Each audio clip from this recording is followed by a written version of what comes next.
Beleza, galera? Aqui é a Darley da V8 Mecânica. Você está assistindo o nosso canal Plantão da Oficina. Vim fazer hoje aquele vídeo que é eu respondendo aos inscritos. Então aproveita essa oportunidade aí, se inscreva no nosso canal, deixe sua pergunta que eu venho aqui responder para você. Mas lembre-se, hein? É só respondendo aos inscritos. Aproveita aí e se inscreve. Fiz um vídeo um tempo atrás que é tulipa ou trizeta. Onde está o defeito? Um inscrito do canal, ele falou o seguinte: o meu Fiesta está com esse barulho. Já troquei a trizeta ainda e o barulho ainda continua. Agora vamos mandar trocar a tulipa para ver se resolve. Então, galera, como que funciona? Toda vez que você tiver algum barulho no seu carro, o ideal é deixar o mecânico identificar esse defeito para poder tentar resolver.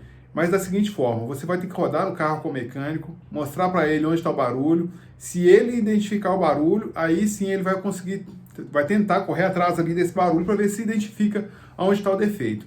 Porque pode ser também que ele vai trocar ali várias peças e vai tentar da forma que for possível e não vai conseguir identificar onde está o defeito precisamente. É uma possibilidade, viu, galera? Lembrando que nós não somos máquinas.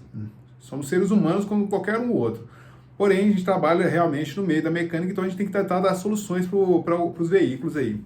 Mas já aconteceu aqui na minha oficina mesmo, a gente testar um punhado de peça, testar 1 milhão de coisas, e quando foi ver, foi aperto na suspensão. Tem esse vídeo aí também no escrito. Apertei um único parafuso e acabou a barulheira do carro. E já tinha testado tudo, tá? Por pouco eu ia começar a trocar peças sem necessidade. Por pouco. Então, galera, o ideal é deixar o mecânico tentar identificar esse defeito. Se ele não identificar, não adianta ficar trocando peças aleatórias não, porque costuma trocar muitas peças aí e não vai ter solução. Vai gastar um dinheiro danado às vezes e não tem solução.